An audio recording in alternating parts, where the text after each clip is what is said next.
오늘 설교 제목이 좀 강합니다. 속지 말라. 믿음은 이론이 아니다. 몇 번을 제목을 제가 썼다 지웠다 했는데 오늘날 믿음 생활을 피상적으로 하는 사람이 너무 많습니다. 예수 믿음이 교회를 다니는 것이다. 그렇게 오해를 하는 사람들이 대부분 많습니다. 불교계 중에 석가모니와 얽힌 유명한 일화가 있습니다. 여러분 들어보신 분도 계시겠습니다만은 어떤 유복자 여인이 있었는데 그 외아들이 죽습니다.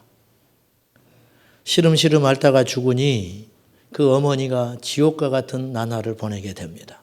그렇지 않겠습니까? 자기의 전부인 피부치 자식 하나 있는 것이 요절해서 죽었으니 그 삶이 지옥과 같습니다. 마음의 평안을 얻을 길이 없던 이 여인이 어느 날 석가모니에게 찾아와서 사정을 합니다. 나에게 평화를 주시오. 내가 이대로 사는 것이 죽을 것 같으니 차라리 모진 생명 죽을 수도 없고 하루하루 사는 것이 지옥과 같으니 내 마음에 위로를 좀 해 주십시오. 그렇게 말하니 석가모니가 역으로 제안을 했습니다.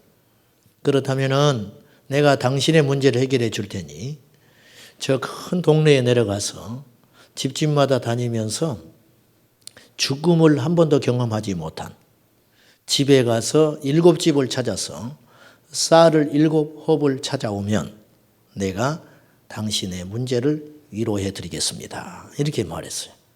이 여인이 그 동네로 내려갔습니다. 집집마다 두드리면서 죽음이 없는 집을 찾아 나서기 시작했습니다. 그러면서 자기가 왜 이렇게 다니는지 이제 이야기를 하게 될 거 아닙니까? 자기 사연을 이야기하고 그 사람들의 이야기도 듣고 하는 중에 이야기를 들어보니 죽음이 없는 집이 아무도 없는 거예요. 자식이 죽은 집도 있고 남편이 죽은 집도 있고 아내가 죽은 집도 있고 부모가 죽은 자도 있고 시어머니가 죽은 자도 있고 하다못해 할아버지 할머니라도 죽은 자가 있으니 그런 집을 찾을 수가 없는 거예요. 그러면서 이제 이야기를 쭉 들으면서 놀라운 일이 벌어지기 시작했어요. 자기 마음이 치유가 일어나는 거예요. 자기보다 더 힘든 사람도 많다는 걸 알게 됐어요. 회복이 됐습니다. 나만 이렇게 어려운 게 아니구나. 인생사가 이렇게 고통스럽고 힘든 것이구나. 그리고 해가 니역니역 해질녘에 다시 석가모니에게 찾아오니 여인의 얼굴은 한껏 달라져 있었습니다. 그리고는 크게 절을 하면서 고맙습니다. 제가 큰 위로를 받았습니다. 석가모니는 해준 일이 아무것도 없어요. 그래서 이 여인이 마음의 위로를 받고 산을 내려갔다. 이게 유명한 일화거든요. 이것을 뭐라고 하냐. 이게 불교 정신을 말해주는 하나의 큰 예화인데 그래서 불교 종교, 불교의 철학을 각의 종교라 그렇게 해요. 각, 깨달을 각, 깨닫는 종교다. 깨닫는 것이 구원이라. 깨닫는 것이 해탈, 득도하는 것이 해결하는 것이다. 죽음의 문제를 도저히 내가 해결할 수 없구나. 그것을 받아들이면서 그것을 인정하면서 살아가는 것. 이것이 구원이다. 이렇게 이야기해요. 그래서 어쩌라고? 오늘 성경에 예수님의 일하는 아주 엇비슷한 이야기가 나와 있어요. 이 배경과 처한 상황은 똑같아요. 한 여인이 있었습니다. 그의 외아들이 죽었습니다. 이 나인성에 사는 이 홀로 된 여인이 있었는데 예수님이 나인성에 들어갑니다. 장례 행렬을 받습니다. 예수님께서 행렬을 멈추라 하시고 이 여인을 위로해 줍니다. 자, 우리 13절, 14절 봅시다. 주께서 과부를 보시고 불쌍히 여기사 울지 말라 하시고 가까이 가서 그 관에 손을 대시니 맨 자들이 서는지라 예수께서 이르시되 청년아 내가 네게 말하노니 일어나라 하시매 죽었던 자가 일어나 앉고 말도 하거늘 예수께서 그를 어머니에게 주시니. 저는 타 종교를 폄하할 생각이 없어요. 그것 자체가 의미가 없는 거예요. 기독교는 종교 아닙니다. 기독교는 생명입니다. 여러분이 어떤 마음으로 교회를 드나드시는지 잘 저는 모르겠습니다만은 분명히 정의를 하십시오. 내가 불교도 갈 수 있고 내가 이 시간에 절간도 다녀볼 수도 있고 또 교회를 갈 수도 있고 성당에도 다녀볼 수 있는데 왠지 교회가 나하고는 맞다. 또 교회를 좀 다녔는데 안 맞아. 너무 시끄러. 나는 좀 성격이 차분한 사람인데. 그래서 어느 날 친구에 따라서 성당회를 갔더니 차분하니 마음이 좋고 울컥하면서 눈물도 나고 나하고 딱 체질이 맞아. 그래서 나는 종교를 옮길 거야. 그렇게 말하는 사람도 있습니다. 여러분, 기독교는 종교 아닙니다. 기독교는 생명 올시다. 생명. 복음은 예수님이 행하신 일은 우리 마음에 평화를 주고 위로를 주려는 이론이 아닙니다. 여러분 예배드리고 나니까 마음의 위로가 돼. 힐링이 됐다. 그래. 그렇게 살아야지 뭐 인생 별거 있어? 절대로 복음은 그런 것이 아니에요. 죽어버린 아들을 장례 행렬을 속에서 예수님이 이 여인을 붙들고 인생이 뭐가 있냐? 너만 이러는 거 아니다. 위로를 하고 힘을 내거라. 그래도 네 남은 인생을 살아야 할 거 아니냐. 이렇게만 해줘도 고마운 사람. 이건 선생이라 그러는 거예요. 이런 사람을. 예수님은 그렇게 하지 않았어요. 울지 마시오.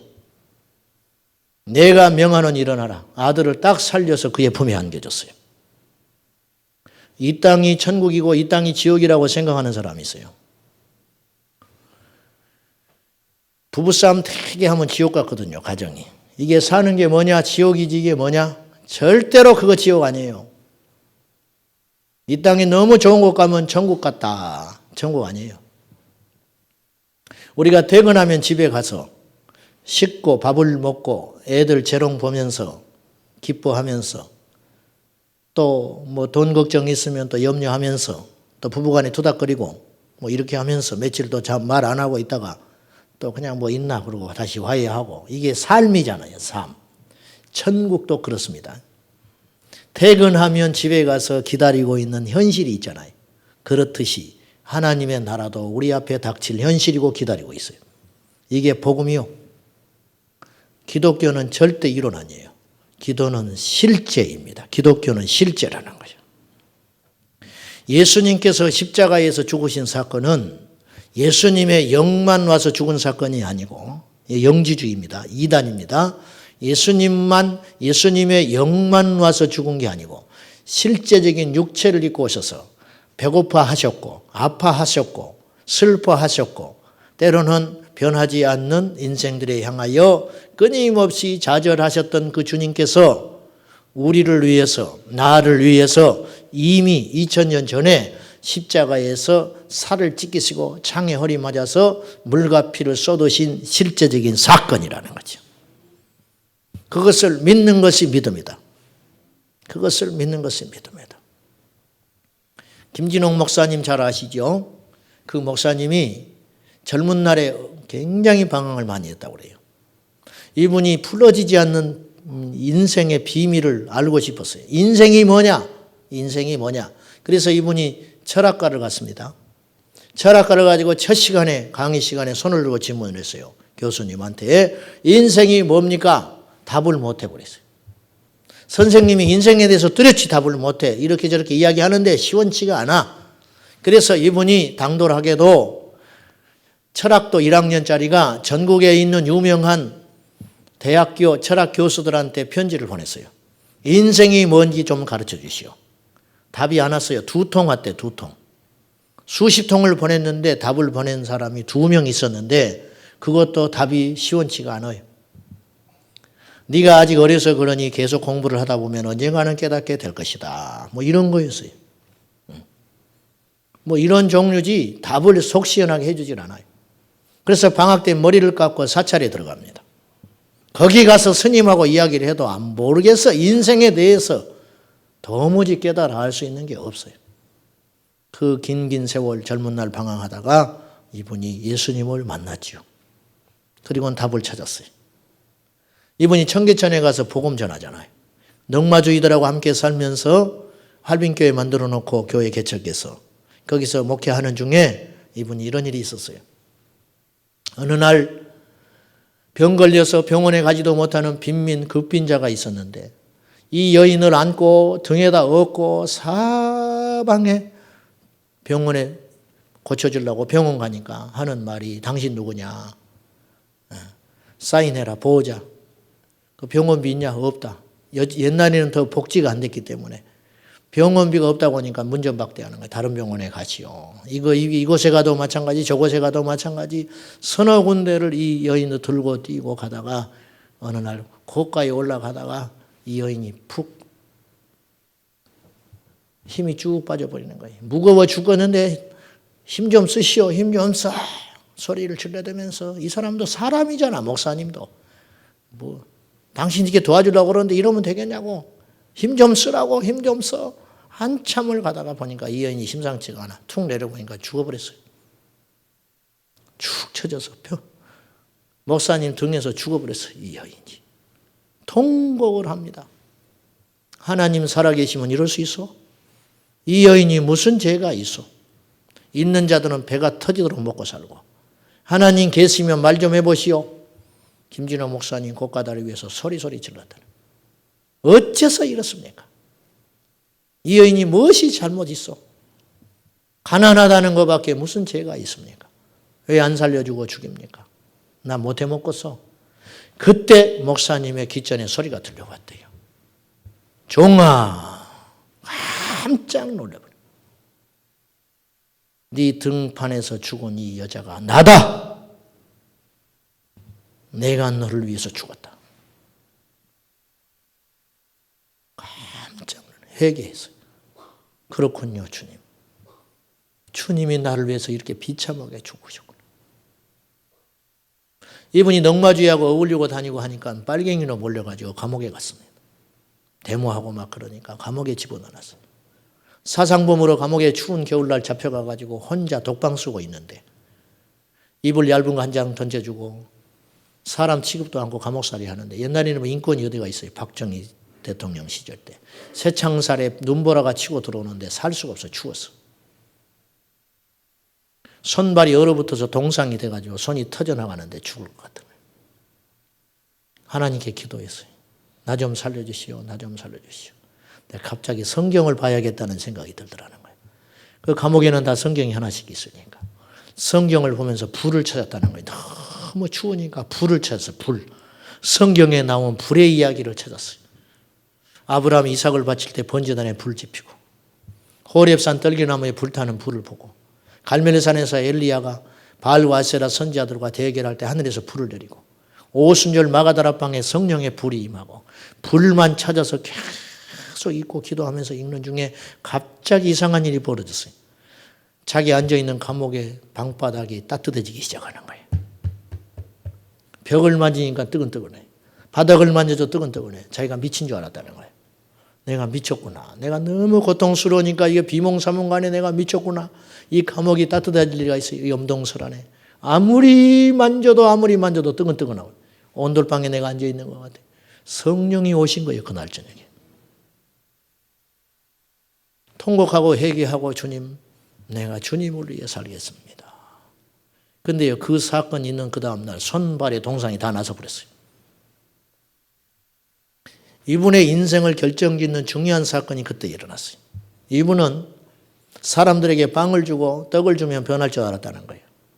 그래서 그들과 함께 살았어요. 그러나 그때부터 달랐어요. 이제부터. 사람들에게 필요한 건 빵과 떡이 아니다. 사람들에게 필요한 건 예수다. 제가 우리 애들을 보면서도 그걸 느껴요, 사실은. 교회에 와서 문 열어놓고 같이 이렇게 이뻐서 그냥, 근데 그래봤자 버릇만 나빠지나. 얘들이 예수를 만나지 않으면 필요가 없다. 어른도 마찬가지. 사랑하는 여러분, 여러분에게 십자가의 복음은 실제가 됐습니까? 여러분은 복음은 실제입니까? 이론입니까? 여러분에게. 어찌 이렇게 믿다가 천국 갈 걸로 생각하지 마십시오. 우리의 믿음이 실제라는 말은 그리스도의 행하신 일과 복음의 능력이 우리 인생을 송두리째 흔들 수 있는 사건이라는 거예요. 제가 이번 금요 철야 때도 말씀을 드렸지만은 우리 기독교 초창기 한국 교회사에 예수 믿고 첫 주 예배 드리고 그러니까 예수 믿은 지 5일째 된 사람이 순교했어요. 5일째 된 사람이 신사참배 거부해서 순교한 사건의 이야기가 나와요. 연륜이 아니에요. 신앙은. 믿음이라는 것은 진짜 믿음은 예수님을 만나는 한 번의 사건. 이것이 우리를 바꾸는 것이에요. 신앙을 갖는다, 예수를 믿는다 하는 것은 내가 어떤 사람을 만나서 결혼하는 것과 같아요. 내가 누군가를 만나서 결혼한다. 그때는 뭐 외모가 좋으니까, 멋있으니까, 예쁘니까, 또 뭐 조건이 그럭저럭 이 사람 만나면 내가 한평생 열심히 노력하면 될 것 같다. 이래서 우리가 결혼해요.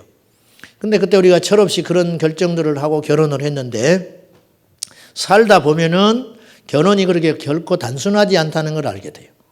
이 사람을 만남으로 내 인생이 송두리째 달라져 버려요. 이 사람과 만났는데도 불구하고 내 인생을 산다고 하는 것은 불가능해요. 그는 어쩔 수 없는 사건이다. 예수님을 만나는데도 내 인생을 산다는 것은 결혼한 부부가 자기 고집대로 사는 것과 똑같아요. 이건 결혼이 아닙니다. 어찌 결혼했는데 내가 이 사람의 통제를 받지 않겠습니까? 어찌 이 사람을 내가 배려하지 않겠습니까? 그렇지 않다면 결혼 안 한 것과 똑같고 불행한 결혼 생활일 수밖에 없고 깨지게 되겠지요. 예수님을 만나는 것과 똑같아요. 내가 예수님을 믿는다, 내가 신앙생활을 한다는 것은 내 인생의 일부가 아니고 전부를 거는 사건이에요.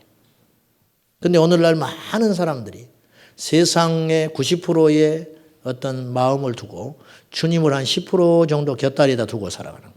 우리 예수님이 우리에게 주신 것은 일부가 아니고 전부였습니다. 우리도 그분께 전부를 다하여 믿는 믿음이 있어야 한다는 것이죠. 예수님을 만난 사람, 다시 말해서 예수님을 제대로 만난 사람, 예수님을 제대로 만난 사람은 예수님을 만나서 지나가 버린 사람 말고 예수님을 만난 사람도 있었지요. 길거리에서. 그거 말고 누가 전해준 예수가 아니고 멀찍이서 본 예수가 아니고 예수님을 만나서 예수님을 주님으로 영접하고 자기 인생을 송두리째 드린 사람들의 이야기가 성경에 나와요. 삭개오 예수님 만났습니다. 자기 집에 모셨습니다. 자기 재산 절반을 떼준다 했습니다. 왜 전부를 안 주고 절반을 준다고 그랬을까? 남은 재산 절반 가지고 남의 것 함부로 뺏었고 억울한 거 뺏은 거 있으면 4배로 변상한다고 해야 하기 때문에 나머지 절반은 그거 하려고 생각한 거예요. 삭개오가. 그 심정을 제가 알 것 같아요. 물어봅시다. 삭개오가 그렇게 실천했을 가능성이 많습니다. 그러니까 예수님은 구원이 이 가정에 임하였다 그렇게 말씀하셨죠. 봅시다. 그랬다면 삭개오는 어떻게 됐을까요? 알거지 된 거예요. 거지 돼버렸어요. 그의 집안 파탄 났을 가능성 많습니다. 다행히 자기 아내가 이해를 해주면 다행이지만 이해해 줄 아내가 얼마나 되겠어요. 그 아내를 설득해야 했고 자식들을 설득해야 했고 주변 사람들한테 미쳤다는 소리 들었고 자기가 그래도 형편이 나을 때는 돈을 구걸하러 오는 사람도 있고 도움을 청하러 오는 친구들도 있었지만 삭개오가 미쳐서 예수에 미쳐서 알거지가 됐대. 누가 그에게 찾아오겠습니까? 그로부터 혹독한 시간이 삭개오에게 기다리고 있다는 것이죠. 이게 믿음의 실체라는 거예요. 고넬료가 사도행전 10장에 성령 받습니다. 고넬료의 삶이 어찌 됐을까 상상해 볼 필요가 있죠. 그는 백부장 역할 못했을 것 같아요. 로마 군대에서 쫓겨났을지도 모릅니다. 로마 군인이 예수를 믿는다? 어느 정도지. 그리고 표가 안 날 수 없잖아요. 고넬료의 인생이 얽혀버린 것이죠. 사랑하는 여러분, 목사가 되는 거 변화 아닙니다. 선교사가 되는 거 변화 절대 아닙니다. 김태촌, 조양은, 조세영 이들의 공통점이 뭔지 아세요? 한때 예수 믿었던 사람들. 두 번째, 전부 신학했던 사람들. 세 번째, 전국 교회 다니면서 간증했던 사람들. 마지막 공통점, 죽거나 감옥에 다시 돌아갔다. 죽었지요. 한 사람 죽고 2명은 감옥살이 하고 있어요. 사람들은 변한 줄 알았어요. 신학생이고 예수 팔아서 자기 욕심 채우고 생겼어요. 자기 위장한 거예요. 일본에 가서 도둑질하다가 잡혔어요. 아주 국제적인 도둑놈이 됐어요. 국제적인. 시계 훔치다가 들켜가지고. 교회에서 이제 쑥 들어가 버린 거예요. 그 사람들. 불러다가 간증하고 난리 하더니 변화 아니에요. 변화 아니에요. 속 사람이 달라져야 돼요. 옷만 입는다고 변한 게 아니에요. 남자가 여자 옷 입는다고 여자 됩니까? 수술한다고 여자 됩니까? 기질과 육신과 생각과 모든 것이 완전해야 변하는 것이죠. 선한 목자교회 유기성 목사님이 설교 중에 이런 이야기를 듭디다. 작자 미상의 어떤 이가 쓴 이야기를 했어요. 그때 예수께서 제자들을 산으로 데리고 올라가 곁에 둘러 앉히시고 이렇게 가르치셨다. 마음이 가난한 사람은 행복하다. 하늘나라가 그들의 것이다. 온유한 사람은 행복하다. 슬퍼하는 사람은 행복하다. 자비를 베푸는 사람은 행복하다. 옳은 일에 줄인 사람은 행복하다. 박해받는 사람은 행복하다. 고통받는 사람은 행복하다. 하늘나라에서의 보상이 크니 기뻐하고 즐거워하거라. 그러자 시몬 베드로가 말했다. 이 말씀을 글로 적어놓고 싶습니다. 안드레가 말했다. 이 말씀을 외워야 하지 않을까요? 야고보가 말했다. 그걸 갖고 우리끼리 시험을 쳐보겠습니다. 빌립보가 말했다. 이 말씀을 다른 사람들에게 또한 전해야 되지 않을까요? 요한이 말했다. 다른 제자들한테는 이런 걸 알려줄 필요가 있을까요? 마태가 말했다. 이제 하실 말씀이 다 끝나셨습니까? 유다가 말했다. 이 말씀이 현실과 어떤 관계가 있습니까? 그리고 그 자리에 참석했던 바리새인 중 하나는 예수에게 앞으로 하실 수업 계획서를 달라고 요청하면서 그 가르침의 최종 목표가 무엇이냐고 물었다. 그러자 예수님이 우셨다. 성경 공부 사람 못 바꿉니다. 성경 공부를 하는 것은 과정이지 마지막이 아니에요. 크로스웨이를 했다. 우리나라에 크로스웨이 성경 공부한 목회자가 4만 명이에요. 4만 명. 목사님만. 각 교회에 가서 얼마나 많은 사람을 가르쳤겠어요. 말씀이 우리 삶이 됐으면 우리가 이렇게 한국교회가 욕을 먹지 않아요. 안 사는 거예요. 그렇게. 저는 신데렐라를 가끔 생각합니다. 신데렐라가 신발 하나 잊어버려가지고 백마탄 왕자를 만나서 궁궐로 들어갑니다. 그걸로 끝나요. 신데렐라가. 그나저나 궁궐에 들어간 신데렐라가 과연 행복했을까 생각해 봅니다. 제가 볼 때는 3개월만 행복하지 않았을까? 3개월 정도. 얼굴만 이쁘지 머리에 든 것이 있어야지. 신데렐라가. 외국에서 내노라한 사람들이 올 거 아니에요. 엉뚱한 소리 해버리는 거예요. 가서. 왕자가 이렇게 말했어요. 성기를 확 내면서 파티하고 돌아와가지고 야 너는 앞으로 말을 하지 말고 가만히 서 있기만 해. 옆에서. 너는 말을 하는 순간 깨버린다. 옆에서 빙긋이 웃고 서 있기만 해. 너는. 마음대로 두루눌 수가 있는지 먹고 싶은 거 손으로 집어서 먹을 수가 있는지 쌍스러운 말을 할 수가 있는지 예쁜 거 빼놓고는 내세울 게 하나도 없어 신데렐라. 그때부터 이제 공부를 해야 되는 거예요. 미쳐버릴 것 같아요. 옷도 이렇게 걸음걸이는 이렇게 걸어야 되고 말을 할 때는 이렇게 해야 되고 시아버지한테는 이렇게 대해야 하고 신하들을 대할 때는 이렇게 해야 되고 법도가 있습니다. 신데렐라가 날마다 우는 거예요. 옛날이 그리웠어. 옛날이 그리웠어. 이게 그리스도인의 삶입니다. 한국교회는 구원받은 다음을 안 가르쳐요. 구원받은 그리스도인은 어떻게 사는가? 이걸 안 가르쳐요. 구원만 이야기해. 구원 받았냐? 구원 받았다. 됐다. 됐어. 구원 받았으면 뭐예요? 구원 이후의 삶이 돼야지. 구원 이후의 삶. 여러분 천국에서 우리가 가서 받을 상은 구원의 상이 아니에요. 성화를 치르는 대가의 삶이라. 상급. 그 상이 있어야지. 어제 우리 전도사님이 결석자한테 전화를 합니다. 내가 옆에서 모른 척하고 들어봤어요. 대충 이야기를 들어보니 교회를 안 나오겠다고 하는 것 같아요. 교회를. 왜 안 나오냐? 얘 같아서 물어보는 거예요. 아예 나는 교회를 졸업하겠다. 그렇게 이야기하는 거예요. 끝난 다음에 누구냐? 그랬더니 아무개라고. 왜 이유가 뭐냐? 너무 부담스러워서 교회를 못 나오겠다. 너무 힘들어서 교회 못 나오겠다. 됐다. 말할 가치도 없다. 내가 한편으로 생각했어요. 내가 너무 마음이 안 좋았어요. 한 영혼이 그렇게 실족해버렸구나. 또 한편으로 생각했어요. 내가 가짜는 아니다. 내가 전하는 복음이 가짜는 아니구나. 내 합리화인지는 모르지만은 이 두 마음이 교차했어요. 한편으로는 안심이 됐고 한편으로는 몹시 마음이 무너졌어요. 여러분, 요한복음 8장에 제자들이 떠나갑니다. 예수님 붙들지 않습니다. 왜 떠나갔느냐?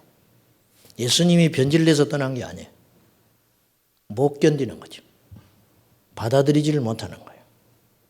하나님의 말씀은 분명합니다. 이 말씀 내에 순종하고 따라가는 것이 성도의 삶입니다. 그 기준을 낮출 수는 없어요. 힘써서 최선을 다하여 그 하나님의 말씀에 순종하여 하루하루 살아가는 삶이 그리스도인의 삶이라. 요한복음 8장에 현장에서 간음한 여인 이야기가 나옵니다. 이 여인이 현장에서 잡혀 들어왔는데 예수님이 용서합니다. 이 여인은요, 성경에 자세히 나와 있지는 않지만은 장기일 가능성이 많습니다. 왜냐? 그 시즌이 초막절이거든요. 초막절은 이스라엘 남자들이 밖에 나가서 광야에서 텐트를 치고 생활하는 일주일의 시간이 있는데 그때 여기저기 다니면서 몸을 파는 직업 여성들이 있었어요. 이 여자를 현장에서 잡아올 가능성이 많은 거예요. 아마 그래서 잡혀온 것 같아요. 주님이 말했어요. 죄를 용서해 주시면서 내가 너를 정죄하지 않는다. 가라. 그리고 붙였습니다. 단서를 붙였어요. 가서 다시는 죄를 짓지 마라. 여러분, 이때부터 이 여인은 구원의 삶이 시작이 되는 거예요. 죄 짓지 않고 살기가 쉬울까요? 그렇게 살아왔는데 쉽게 돈 벌 수 있는 길이 있는데 이마에서 땀 흘리고 노동하는 일이 쉬울까요? 제가 멀찍이 아는 친구가 하나 있었어요. 이 친구가 젊었을 때부터 아주 못되게 잘못 불렀어요. 나중에는 이 친구놈이 강남에 제비가 됐어요. 근데 제비가 강남에만 있는 건 아니래. 강북에도 있더만은요. 강북에 제비가 됐는데 이 친구가 어느 날 자기 삶이 지긋지긋하니까 새 사람 되겠다고 딱 버렸어요. 가지고 중국집에 취직해가지고 할 것이 없으니까 누가 자기를 받아주겠어. 짜장면 배달을 했어요. 그래가지고 너무 자기가 좋다는 거예요. 이렇게 마음이 편할 수가 없다는 거예요. 그러더니 한 달 만에 다시 돌아가 버렸어요. 한 달 만에. 왜? 유혹을 못 이기는 거예요. 한 달 내에 일해봤자 돈을 몇 푼이나 손에 치겠어. 옛날에는 좋은 옷 입고 좋은 음식 먹고 잘만 하면 쉽게 살 수 있었는데 그 유혹을 못 부리치는 것이죠. 베드로 사도는요. 베드로 전서에서 이 비유를 했습니다. 개가 먹었던 것을 토했다가 다시 그것을 먹는다. 속담에 이르기를 이랬다. 너희들이 꼭 그렇게 믿는구나. 배가 부를 때는 토해냈는데 배고파서 여기저기 다니다 보니까 맛있는 음식이 차려져 있어요. 웬 떡이냐? 먹고 보니까 내가 얼마 전에 토해냈던 것이다. 이것이 개다.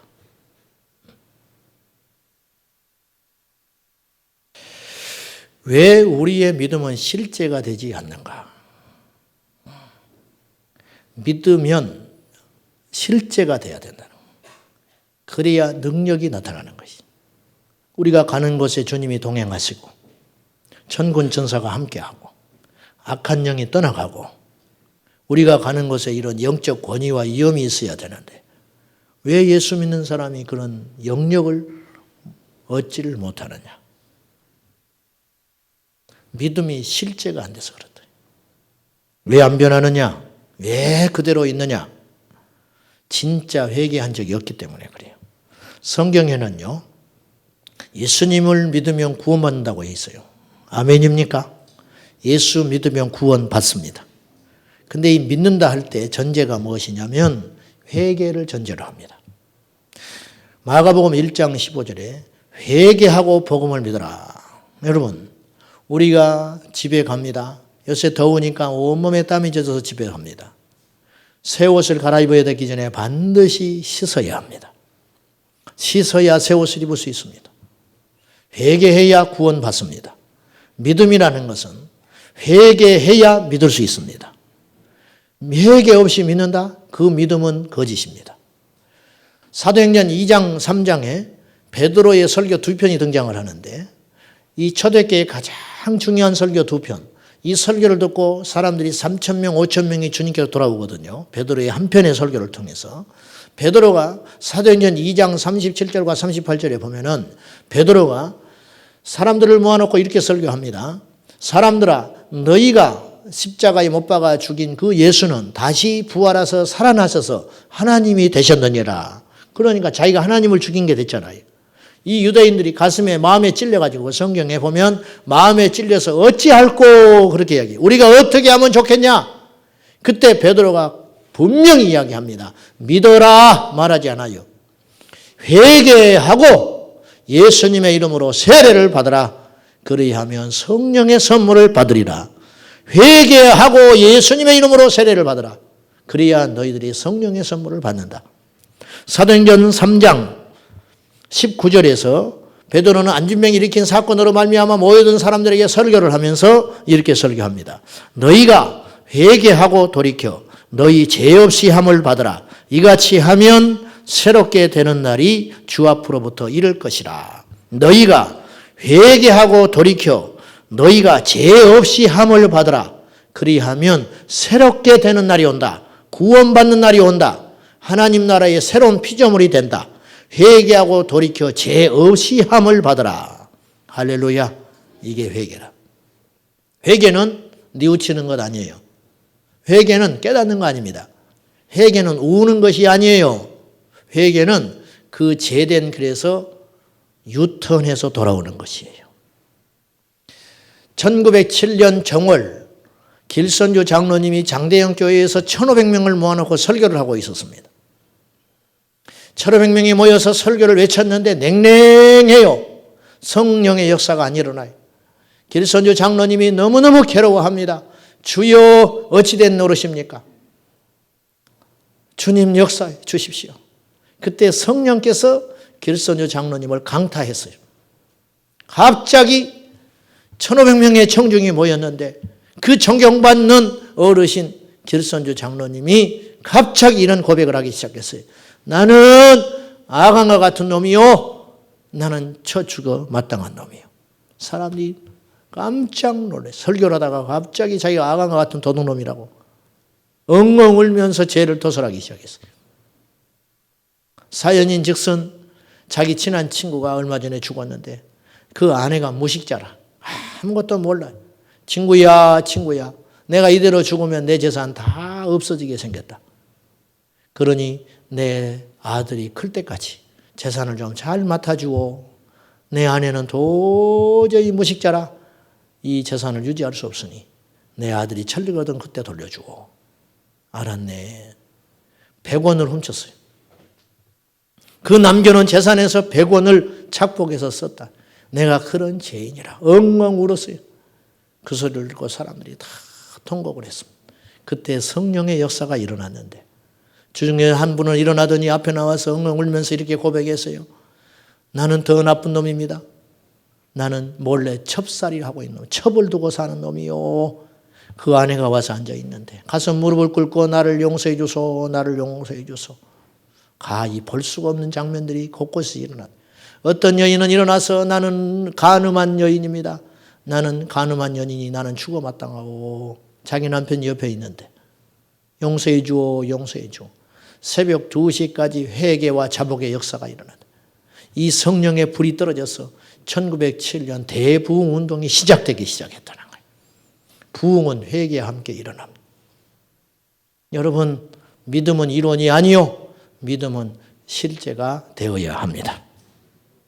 그 다음날 길선주 장로님은 말로 고백하는 제의 고백으로 끝나지 않고 자기 돈을 모아가지고 100원을 만들어서 그 여인에게 가서 엎드려 고백하며 울면서 내 죄를 용서해 주시오. 그리고 100원을 변상했다는, 이게 회개라. 이게 회개.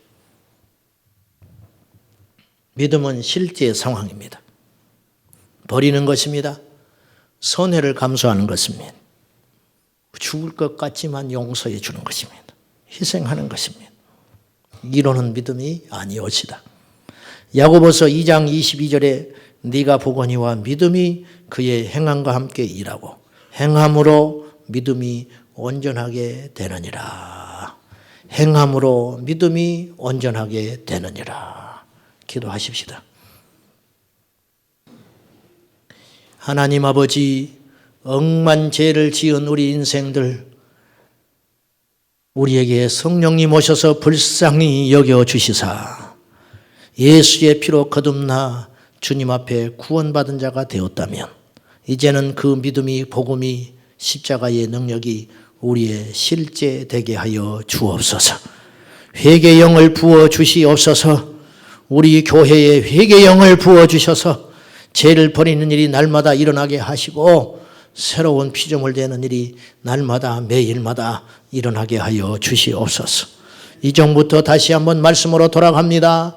주여, 우리가 정신을 차리고 깨어서 하나님 말씀에 순종케 하여 주시옵소서. 예수님의 이름으로 기도 올리옵나이다. 아멘.